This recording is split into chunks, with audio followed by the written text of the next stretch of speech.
at the policy level. So let me first invite Dr. Kamrul. We hear out from his findings and arguments pertaining to the improving the policies pertaining to this Saemaul Undong. How do we strengthen this public and private partnership and the relationship at the policy level? So, Dr. Kamrul, you have 10 minutes. Thank you. Thank you very much. Respected Chair, Moderator, ladies and gentlemen, the title of my presentation is Sharing Rural Development Case of Saemaul Undong in Bangladesh and Role of SME post-COVID-19 world. Ladies and gentlemen, I have involved with localizing SMU in Bangladesh since 2007. It is almost 1.5 decades. I was the project director of a Bangladesh government and KOICA supported community development project for 4 years. Its formal community development started in Bangladesh in 1963 throughout the nationwide application of Kumilla model of rural development. Farmers' organization was the key aspect of community development at the time. Over the decades, this farmers' organization changed to comprehensive village development community. There is one organization in one village, and all villagers are the members of this village-based organization. In 2005, 16 years ago, this community development program started replication throughout the country in phases. 20 of such villages from 2 areas were selected for localizing SMU in 2008. So the name of the project was Integrated Community Development Project in Pyeongchang sub-district of Bangladesh, duration July 2008 and February 2012. Implemented 20 villages, evaluation done at the end of the project. So before launching the project, at the time, I just synthesized the spirit of Saemaul Undong and our community development program, the values of our community program in the light of diligence, self and cooperation. It is there in 3 columns. It is a big story, so I'm not going to detail that one. Just it is there. On the basis of that, I formulated a project for 4 years that ran about from 2008 to 2012. So at the end of the project, just to give you a sense, because only 10 minutes presentation, so I'll just give you the key messages. This is the details program. So this is one book that was published by the KOICA that was written by me. So it is a book of about 160 pages. So I'm not going that one, but just to give you a sense that how the economical change took place at the time. In 2009, the benchmark was $1,370 in one area. And in 2020, when I surveyed, then it is 3,361, almost 2.5 times. In other area in 10 villages, it is $1,692, and in 2020, it is 3,162, and national average is 2,091. So this is the impact of SMU project in that area. So non-monetary gains, other factors are there. Non-monetary gains are there. That is the mindset change was there, and leadership also took place, and law order situation took place in the area in the 20 villages, and development of the capacity of the primary education took place.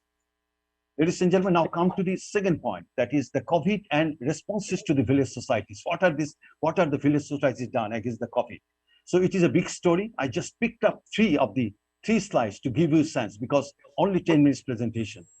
So the infection rate, the COVID infection status in villages under cooperative society. I selected 5 village-based cooperative societies, and to give you a sense out of 20. And this is that the village-based societies, the COVID infection take place varies from COVID infection take place from 4 societies out of the 5. 4 societies where the people are infected with the COVID-19, and number of infection varied from 2 to 55. Death varied from 1 to 12, and vaccinated from 10 to 750 in 4 villages. And it is a story of in August 2021. So the poverty in all villages increased due to the impact of the COVID. and poverty that poverty level it is increased from 8.8% to 25% in all villages, 5 villages. So this is to give you the sense about the project. Now, what are the plan of these cooperative societies? What is the village-based societies? Those are running in the spirit of SMU and Kumilla model of rural development. So they suggested they give us 8 different opinions. They will do 9 different opinions, and out of these 9 opinions, 6 opinions are by their village organization, by themselves, and 3 opinions from the government. Three support they need from the government. Then the first one is the enhanced credit program in terms of both volume and number. 100% the responses I got it. Will arrange training on different trades to enhance income generating activities of cooperative. It is 100% coming. And will enhance regular deposit of share in savings to mobilize capital. So it is 100%, let's say. And adopt more development projects under the village. It is 100%. Adopt support and services. Added support and support service will be provided to the cooperatives. It is 100%. And will enhance income through developing marketing channels of agriculture produces. 60% of the respondents opine that way. And in case of this cooperative, this village-based organization, they seek 3 different support from the government. Will get trade-based training from the government for the cooperatives. And they enhance the support and service will be needed from the government organizations. Government organizations, they are at the sub-district level. Around 22 government organizations are there. So they need added support from this village, this government, sub-district level. And arrange credit facilities for the cooperatives with low interest and without interest for distinct time periods. They need some credit support in volume, because in most cases, the cooperative organization provided credit from their own capital. But due to the COVID-19, they need extra support from the government. Ladies and gentlemen, the last part of my presentation, role of SMU in the post-COVID-19 world. It seems to me, after working with SMU almost 1.5 decades, and the approach of localizing SMU should be broad-based. I put here 6 broad suggestions for kind consideration. The first one is the coordination. So coordination is there, the coordinated planning and budgeting of SMU development works, including project implementation in underdeveloped and developing countries, between and among the SGL, COICA, KRC, PSPS, and related organizations can help effective localizing SMU in post-COVID-19 world. That is my first suggestion. And because that to give you a sense one that all these organizations working in different ways. To give a PSPS in Yangnam University, they give graduations on Saemaul Undong, 40 to 45 students every year, master degree, from 30 to 35 countries. So this can be related where possible. Then carry out close cooperation between among the state organization in implementation and monitoring of SMU works in different countries, ensure better and effective localizing SMU. And the last suggestion under this point, high-level committee with the representative of SGL, COICA, KRC, PSPS, and concerned organization can review the performance at regular interval. The second suggestion, project implementation, that is one of the most important area in developing underdeveloped countries. To give you sense, in Bangladesh, the budget is 2020 and 21 and 22. It is about 42. It is about 4 billion US dollar.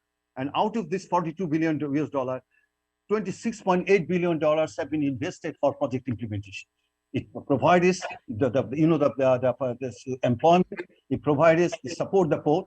So this type of projects, where the COICA supported or the Korean government or the SLG supported, this should be take prime consideration to implement after the COVID situation. In the same way, I said that the mid-level and long-term projects are there in different countries. So their supported projects should be take immediate concern, immediate, that means observations to bring into the practice. So, ladies and gentlemen, the second was the development collaboration with international regional organizations. So introduce collaboration with international regional organization and use their platform for localizing the spirit of SMU. That is very important. And this morning I learned that the one university from Nepal and SGL has signed an agreement. I appreciate from my core of my heart. That is a new venture. And at the same time, I request that the SGL can make MEO with the Africa-Asia Rural Development Organization. It is a 30-member, and many countries are common for SGL and for the ARDO. ARDO is a knowledge hub because it works since 1960. So it becomes a practical knowledge hub of rural development in Africa and Asia. Therefore, strong linkages prevail between and among government channels of member countries with ARDO. So ARDO is also interested to work with the SGL. Similarly, CEDAP can be the platform. And even in Bangladesh, I say now I'm working with an organization, then Polli Daridra Vimochan Foundation, the largest poverty elevation foundation. And the chief executive of this organization, he was the director general of BARD at the time. He invested in 2008, you know, that the SMU. So he's taking the role of introducing SMU in his organization. Ladies and gentlemen, come to the point, establishment global research wing. This is my fourth suggestion, that global research wing is very important to generate data. And generation of data has got higher priority in SDGs of the United Nations. I put it here. So developing data in systematically and use this data for further development will help SMU, localizing SMU in different countries. And research and regional research wing of SGL can be established. 4 to 5 research wing can be established on the subcontinent in the long run to ensure establishment of strong database and consistent sustainable SMU in different countries. And at the same, under this point, I give another suggestion. A keynote paper may be prepared and presented on generated data on different countries each year in Saemaul Global League. This Global League started here. Before that, at the end of before the start, we can listen a keynote paper on the SGL, combining the performance of the last year. And on the basis of that, a workshop can be done for 1 day, maybe extended 1 year. SGL conference can extend it 1 year. And that can give a fruitful results, I strongly believe. Then now the holding workshop. This workshop is not in Korea. It depends on the need of the basis. Workshop on the basis of the between among the member country and partner and local regional organization, if any, can help getting grassroots suggestions for better and effective localizing SMU. This workshop may encourage to hold in developing and underdeveloped countries, may hold involve few countries on the basis of need. Employment emphasis may be given to hold at least one workshop in a year. Cost sharing between and among the countries, community and individuals can be encouraged of holding this workshop. And SGL can play the role of catalyst. The last point, slide of my presentation, the sharing program. Sharing of experience of localizing SMU, one or more countries with other countries can organize by visiting and staying with the community people together. Key actors, community leaders, specialists, SGL representatives of SMU implementers of one countries can visit to other country, can intensively meet with the community people and can show know-how, how they overcome this, the way to and localizing SMU. Leaders related to persons and developing workers of country could visit neighboring countries, stay there 1 or 2 days and exchange opinion and visit project area and talk with the community people there about Saemaul implementation. 3 to 4 personnel of a country during the SMU can visit this country. Cost sharing between and among the countries, community and individuals can be encouraged to holding this type of exchange program. And again, I say that SGL can play the role of catalyst. Ladies and gentlemen, my time is over. I have talked too much. I don't like to torture on your patience, so I have to stop here. Thank you very much for your kind patience.